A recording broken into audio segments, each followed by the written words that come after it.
Usually, when we talk about building a successful life, there's this unspoken expectation that you are supposed to have a map. Right, like a literal blueprint. Yeah, exactly. It's treated almost exactly like a GPS system in your car. Mm. You type in dream career or perfect relationship or financial independence when you're young. And the route just highlights in bright blue on the screen. Right.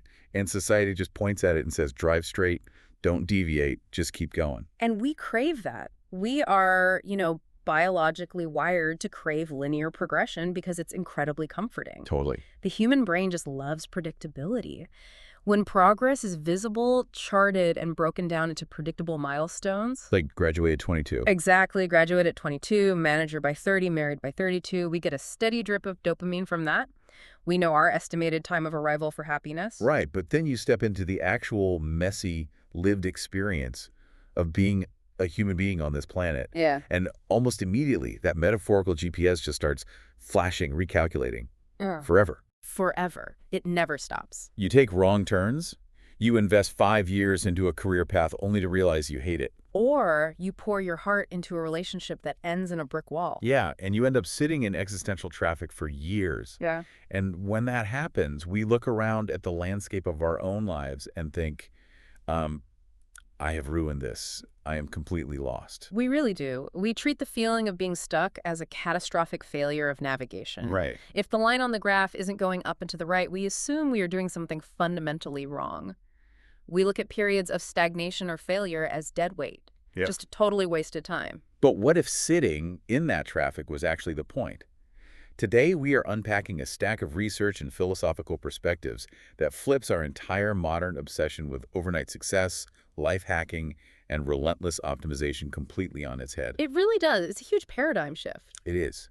We are going to explore the hidden and frankly vital mechanics of our darkest, most unrewarding moments. Because we live in an economy that tells you if you aren't moving forward, you're wasting time. Yeah, time is money, right? Right. But the material we're looking at today for this deep dive argues something radical.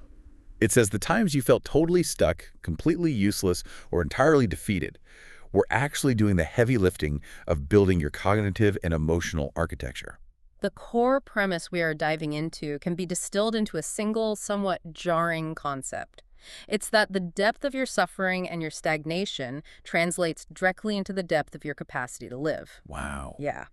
This perspective challenges the deeply ingrained notion that dead ends and unrewarded efforts are just wasted time.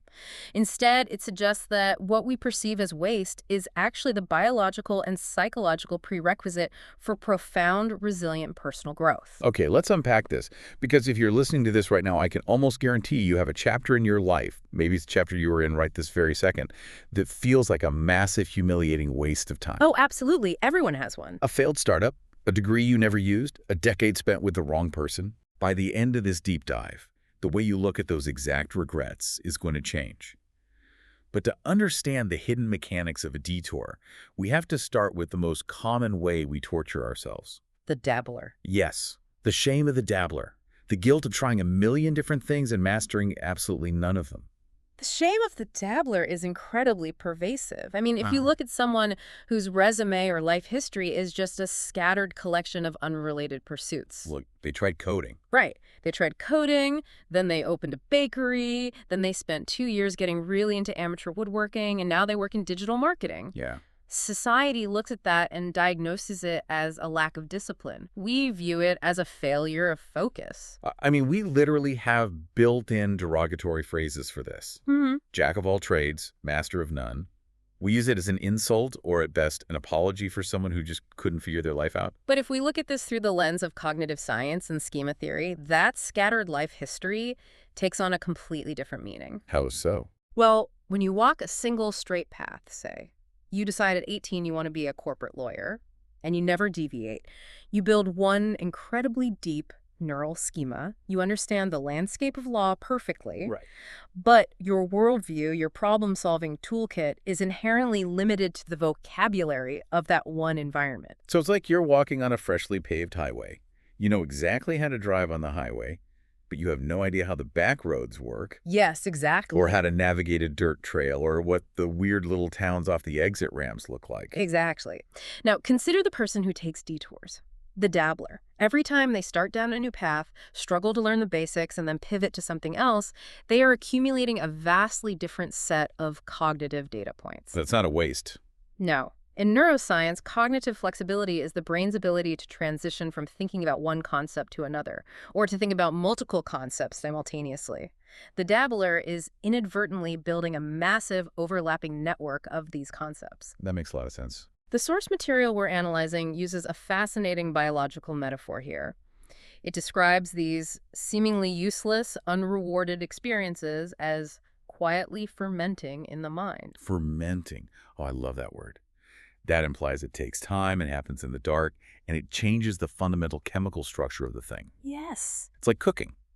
The straight path person, the ultimate specialist, is a master of a single ingredient dish. They can make the absolute best, most flawless bowl of plain white rice. Perfect rice every time. Right.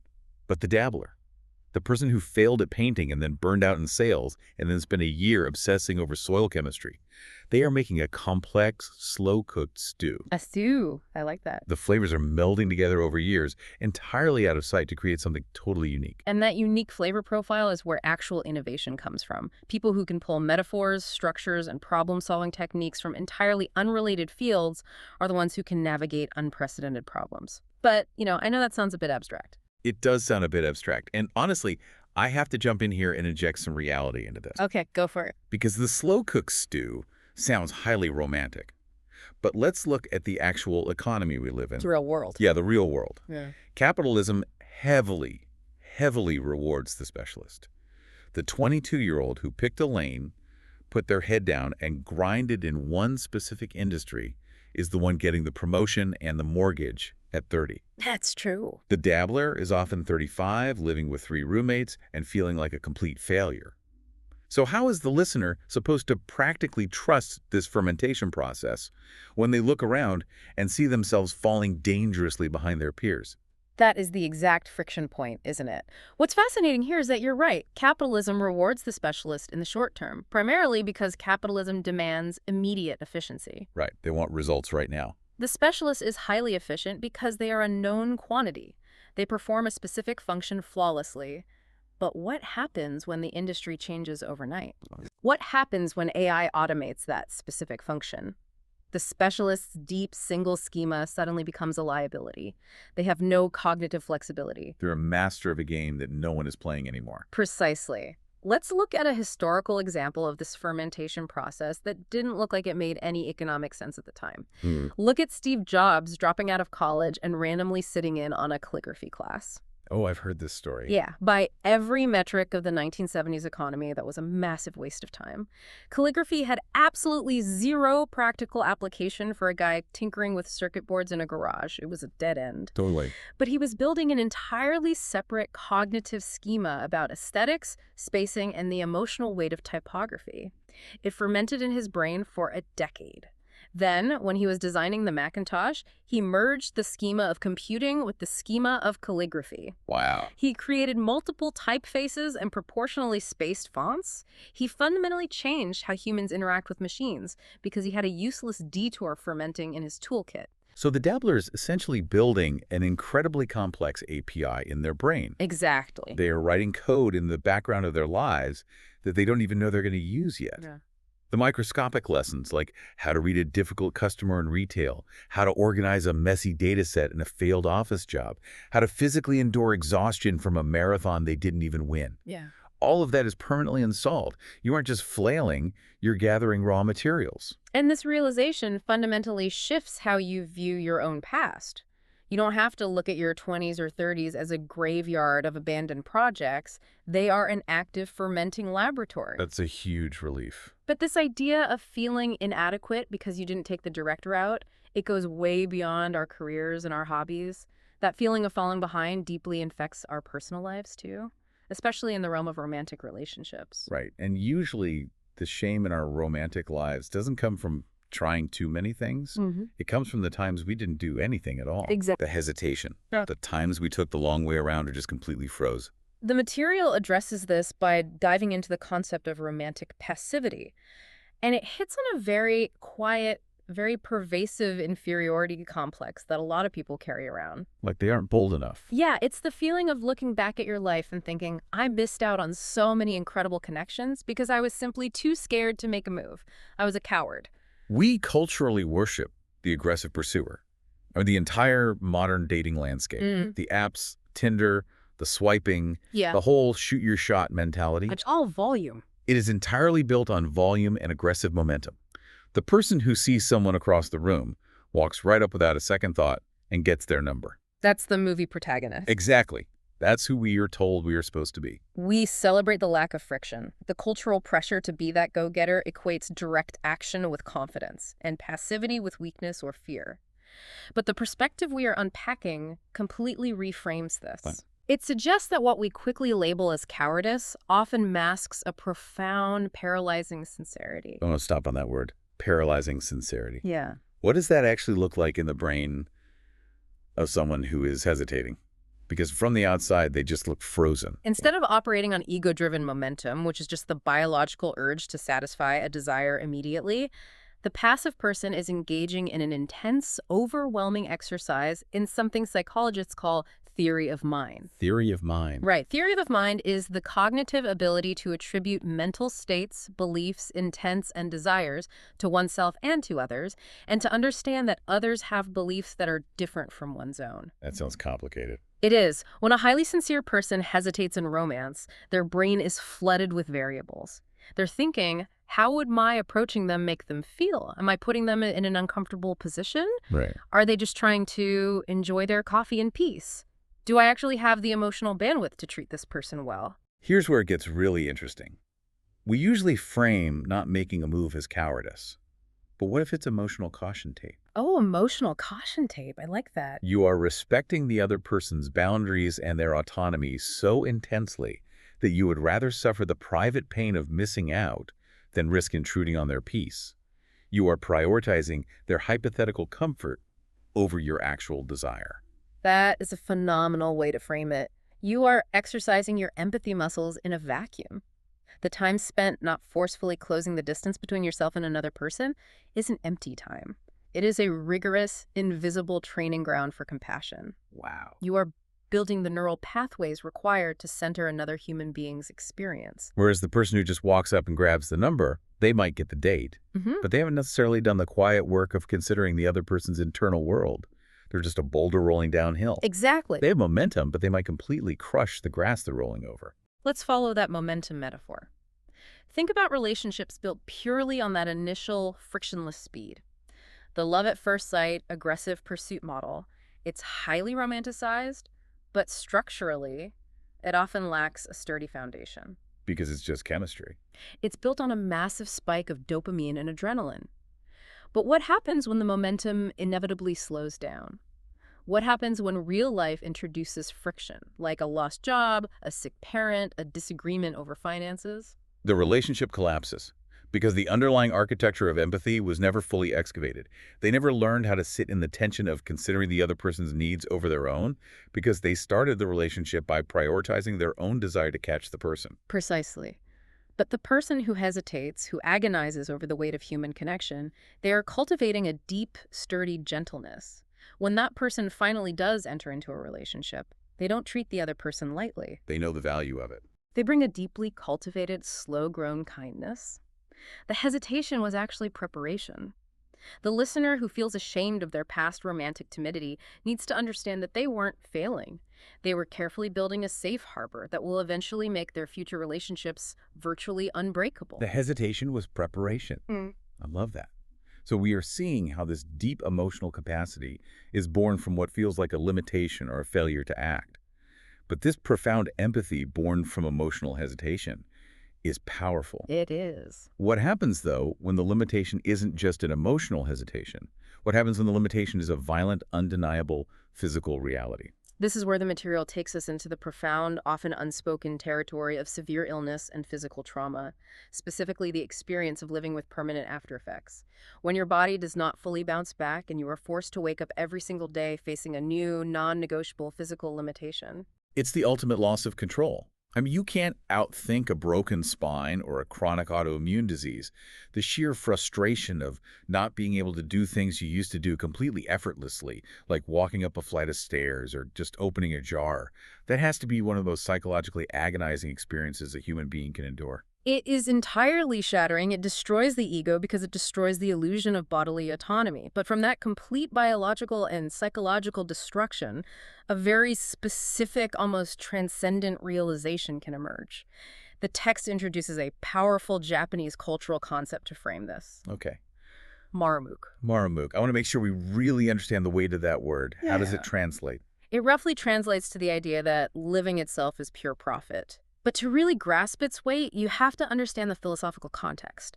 It strips away all the modifiers we attach to our lives. It suggests that surviving, just the bare biological fact of continuing to draw breath, is the ultimate net positive regardless of what condition that life is in. Living itself is pure profit.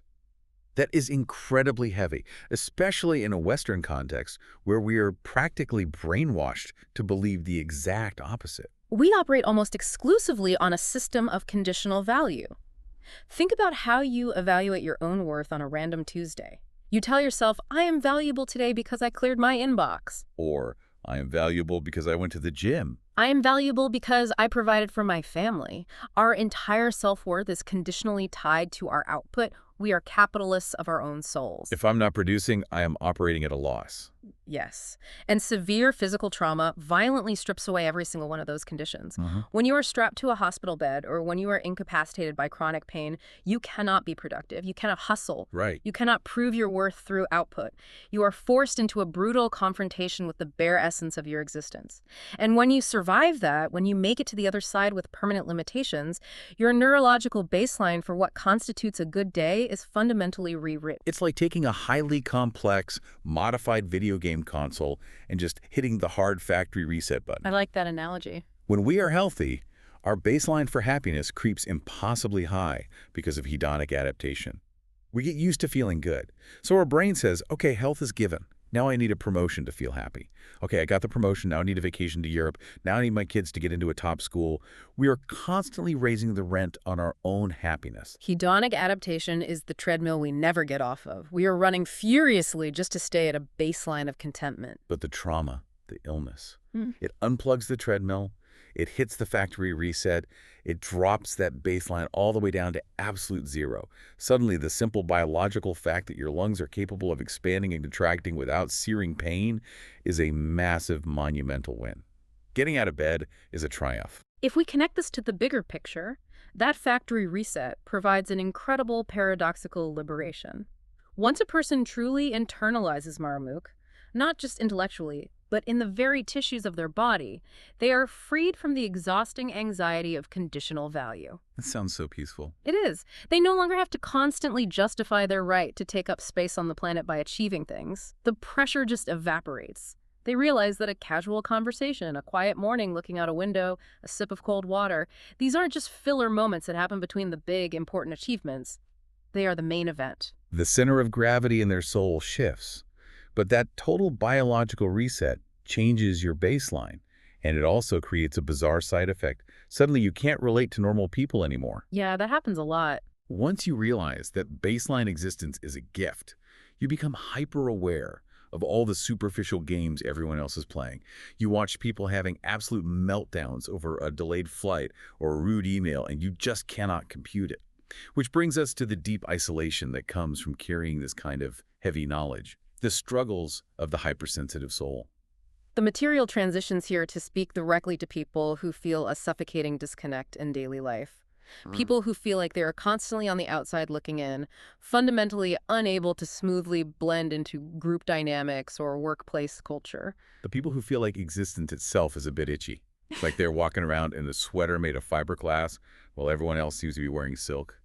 It's highly alienating. It is, and modern society, particularly in corporate or highly social environments, pathologizes this disconnect.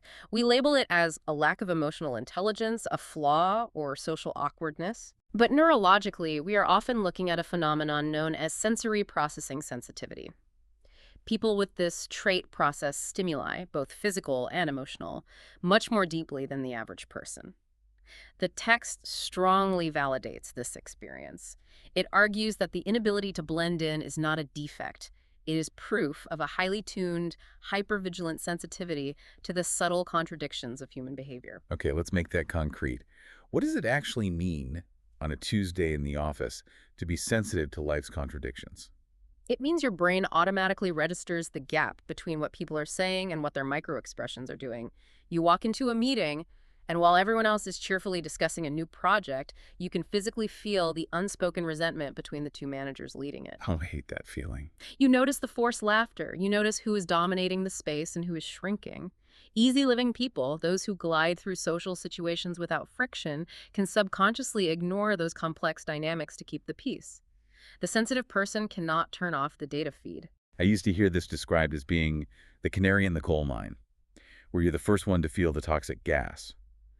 But I always hated that metaphor because the canary literally dies to warn everyone else. Yeah. It's a terrible outcome for the canary. Yeah, it's pretty bleak.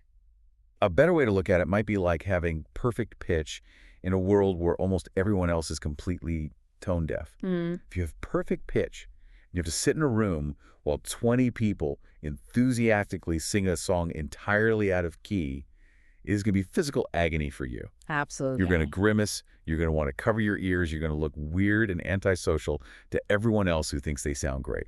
That is a fantastic analogy. Your agony isn't a sign that your hearing is broken. It's a sign that your hearing is incredibly accurate.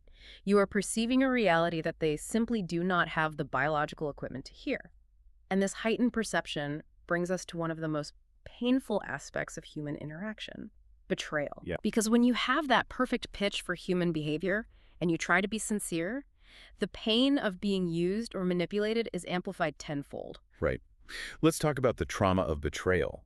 Because a lot of sensitive people operate on the assumption that if they are just endlessly kind and accommodating, they will be safe. And then they aren't. Right. Then someone, a business partner, a friend, a romantic partner, takes that kindness and absolutely weaponizes it against them. When that happens, it literally registers in the brain as physical pain. Studies show that social rejection and betrayal activate the anterior cingulate cortex, the exact same region of the brain that lights up when you break your leg. Wow, physically the same. Yes, betrayal shatters your mental model of the world. It makes you want to retreat to the woods and swear off human connection entirely. But the material argues that enduring this specific trauma forces a crucial, albeit harsh, evolution in your character. You learn that kindness alone is not a sufficient survival strategy. That is a really tough pill for a lot of empathetic people to swallow. We are taught from a very young age that kindness is the ultimate shield. Just be nice, and the universe will protect you. But it won't. Kindness without boundaries is just an open invitation for exploitation. The text argues that surviving betrayal builds a sophisticated internal radar. You learn, through agonizing firsthand experience, that human motives are incredibly tangled. You learn that charm can be a camouflage for narcissism. That's terrifying. It is, but the pain of being used biologically rewires you to detect the true intentions behind flattering words. But hold on, if we look at the reality of how people process trauma, doesn't that just make you paranoid? Yeah. So what does this all mean for the listener who feels totally isolated right now? I'm thinking about the listener who just went through a horrific divorce or got completely screwed over by their co-founder. If we tell them, great news, you now have a highly calibrated radar for betrayal, that doesn't sound like a superpower. That sounds like a recipe for becoming a bitter, isolated cynic who never trusts anyone ever again. I see why you'd think that, and that is absolutely the risk if the trauma remains unprocessed. But this is where we have to distinguish between cynicism and discernment. Think of your emotional boundaries like the human immune system. Okay, tracking. A naive person, someone who has never been betrayed, is like a body with no antibodies. They encounter a virus, a toxic person, and they have no defenses. The virus ravages them. Now, a cynic is someone whose immune system has gone into overdrive and become an autoimmune disease. Oh, that makes sense. The cynic's brain assumes every cell is a threat, so it attacks its own healthy tissue. It pushes everyone away, good and bad, and the person isolates themselves. They lock the door and burn the house down from the inside just to make sure no one can break in. Exactly. But a person who has integrated the lessons of betrayal, they have developed specific antibodies. Their immune system doesn't attack the whole body, it just quietly monitors the bloodstream. When it spots the specific signature of a bad actor, it neutralizes the threat. But it allows the healthy cells to flourish. That is discernment. You don't become a cynic, you become a safe harbor. A safe harbor. Because you aren't building a giant concrete wall to keep everyone out. You are just installing a highly sophisticated security system. You still let people in, but you check their credentials at the door. And because you are so good at spotting the bad actors, you become incredibly protective and appreciative of the truly genuine people you do let in. You know exactly how rare authenticity is. And that combination, deep empathy paired with fierce discernment, is what makes you a safe harbor not just for yourself, but for others. You become a person who can guide others through the muddy waters. Which is an incredible transition into the arenas where that emotional resilience is tested most violently. We've talked about emotional and physical limits, but what about the tangible, unforgiving reality of money, status, and competition? I call this next section Rock Bottom University. This is a crucial pivot in our deep dive. The source text boldly explores the despair of absolute financial ruin and the grinding reality of enduring a long losing streak. We are talking about the moments that carry immense societal shame. The moments where your bank account is overdrawn, the eviction notice is on the door, your business is filed for bankruptcy, and society looks at you and essentially says, you are a failure. The humiliation of financial rock bottom is profound because, as we discussed earlier, we equate net worth with human worth. But the material suggests that hitting this absolute zero teaches a curriculum that is completely inaccessible to the successful. When you are broke, you learn the true physical weight of a single coin. And this introduces another profound Japanese concept. What's the concept? Matanai. Matani. And I've heard this used casually in relation to recycling, or like when you don't want to throw away a half-eaten sandwich. It's usually translated as don't waste. That's the colloquial use, yes. But its philosophical roots run much deeper. It translates roughly to a profound sense of regret over the waste of something's intrinsic value. When you have had absolutely nothing, you develop a visceral, almost cellular aversion to wasting anything. It changes your whole relationship to resources. But this goes far beyond physical resources or money. When you graduate from rock bottom university, you realize it is a tragic motena to waste your time. It is a massive motena to waste your emotional bandwidth on toxic situations. You develop a ruthless, beautiful efficiency in how you spend your literal life force. Because you know exactly, down to the penny, what it costs to replenish your energy. Precisely. And this leads into a fascinating psychological dissection of the difference between a winner and a loser. Society obviously worships the winner, the person who consistently executes, succeeds, and gets the reward. Right. The person whose life actually looks like the blue line on the GPS we talked about at the beginning. Exactly. But the text argues that winners actually have a massive blind spot. Winners only know what it feels like when the plan works. They understand the rules of the game, and they know how to play it efficiently. But the loser, the person who has tried, failed, pivoted, and failed again, they learn something entirely different. It makes me think about a mechanic. A winner is like a mechanic who only works at a luxury dealership on brand new, top-of-the-line sports cars. When something goes wrong, they plug a pristine laptop into the car's computer, it tells them the tire pressure is low, they fill it up, and they are heroes. The winner knows how a machine operates under optimal conditions. And the loser? The loser is the mechanic who fixes 20-year-old jalopies on the side of a dirt road in the pouring rain, using a rusty wrench, duct tape, and pure intuition. The winner knows how the car is supposed to run. But the loser knows how the engine actually works when the timing belt snaps, the radiator catches fire, and you are totally stranded. That analogy perfectly captures the psychological scaffolding built by failure. The loser knows the intricate, messy mechanics of survival. When you lose consistently, you learn how to absorb a devastating blow to your ego without letting your core identity disintegrate. You learn how to manually restart your own heart when no one is in the stands cheering for you. You build resilience that doesn't rely on external validation. Which completely flips the script on who you want in your corner. If I'm going through the absolute worst crisis of my life, a divorce, a bankruptcy, a terrible diagnosis, who do I want sitting next to me? Do I want the luxury sports car mechanic who's won everything easily and panics at the first sign of real smoke? Probably not. Or do I want the jalopy mechanic who has been stranded in the rain and knows exactly how to tape the engine back together? I want the jalopy mechanic every single time. This raises an important question, though. Ask the listener to reconsider who they would want by their side in a crisis. The text states that the scenery visible only to the defeated becomes the exact strength needed to support others in the future. Your losing streak isn't a permanent stain on your record, it is rigorous training. You are being forged into a cornerstone for someone else when their life eventually falls apart. Okay, this is all incredibly empowering. We've gathered this massive toolkit. We've gained cognitive flexibility from our scattered dabbling. We've gained deep empathy from our romantic hesitations. We've experienced the Amerimuk factory reset from illness. We've developed the immune system of discernment from betrayal. And we've built the jalopy mechanics survival skills from hitting rock bottom. We have built a formidable human being. We have. Yeah. But we have to address the elephant in the room. The source material asks one final brutal question, and it is the fear that haunts every single person who has struggled for a long time.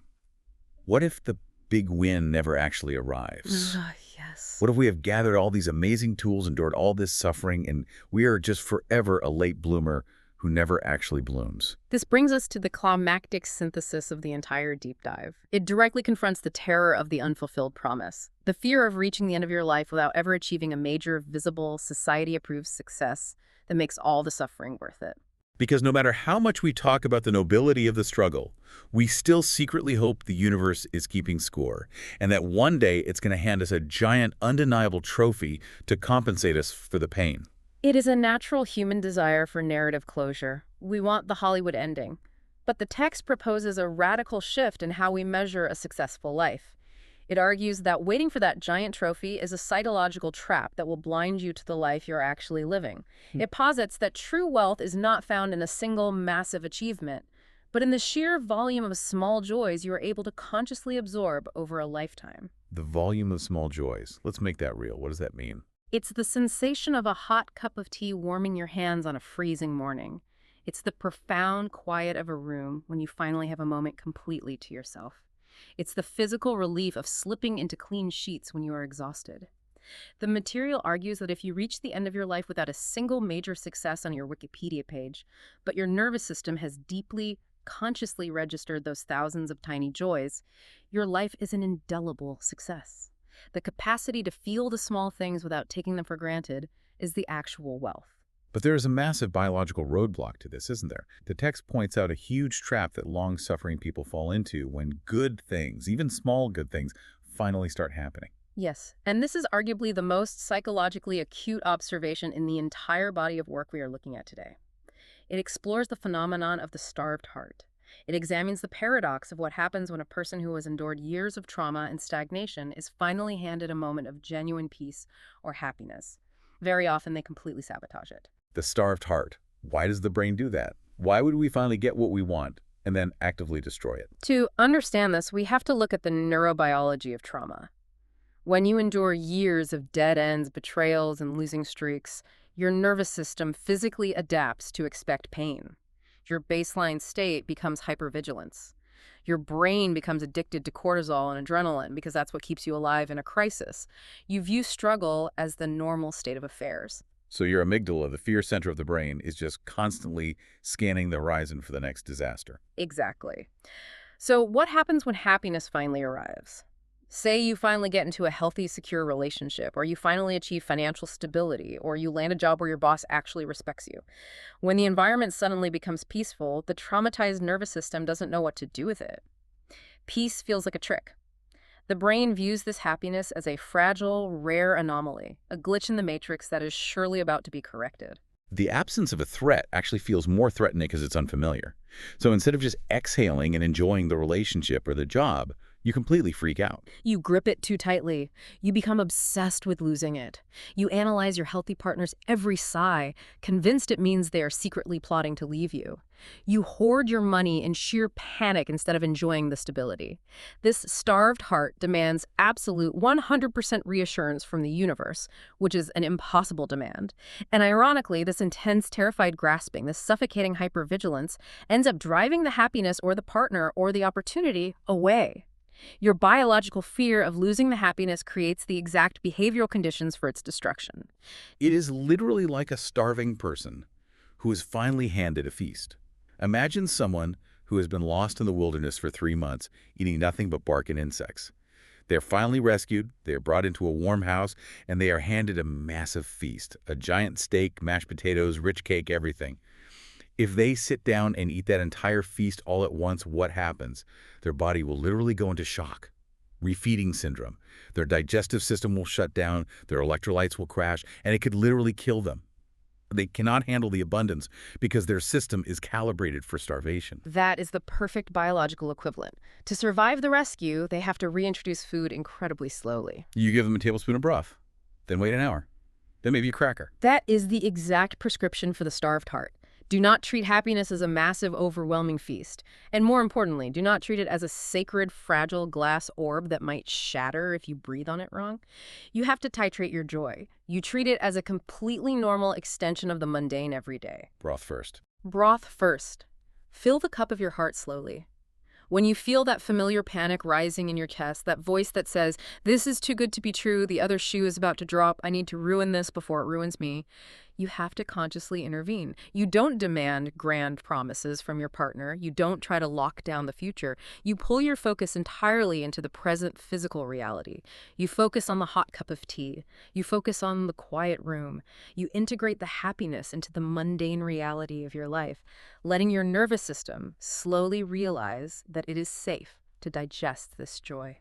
If you are listening to this right now and you find yourself constantly waiting for the other shoe to drop in your life, I want you to really hear this. The immense, agonizing sensitivity that you built during your hardest times, the cognitive flexibility from your detours, the deep empathy from your hesitations, the Maromuk factory reset from your physical pain, the radar for true intentions you built from betrayal, those are the exact, specific tools you need to deeply appreciate the small, quiet moments of happiness without destroying them. Your past did not break you. It calibrated you. You possess an incredible machinery for experiencing depth. You just have to let your nervous system realize that the war is over and you are finally safe enough to use those tools for joy instead of just using them for survival. None of it was a waste. The scattered hobbies that made your resume look like a ransom note, the romantic hesitations that made you feel like a coward, the illnesses that stole years of your life, the betrayals that broke your heart, the empty bank accounts, the relentless losing streaks, none of it was discarded time. It was all raw material. It was the necessary friction to build an unmatched capacity to experience life deeply, to protect the people you care about with fierce discernment, and to safely hold on to happiness when it finally arrives, without crushing it in your hands out of fear. This has been such a profound paradigm shift for me. It completely rewrites the entire definition of what a successful life actually looks like. As we wrap up this deep dive, I want to leave you with one final, lingering thought to mull over today, building on the architecture of everything we've just discussed. Yeah, let's hear it. We started this conversation talking about that GPS, that biological craving we have for a clean, linear map to success, and the sheer devastation we feel when the screen flashes recalculating and we end up on a dirt road. But based on the mechanisms we've explored today, how the brain actually builds resilience, empathy, and capacity. If every single one of your past failures was actually the exact software update you needed to appreciate your future happiness, is it possible that you have literally never made a wrong choice in your entire life? What if your biggest mistake is actually the cornerstone of your eventual peace? Take that thought with you today. Thank you so much for joining us on this deep dive. We will see you next time.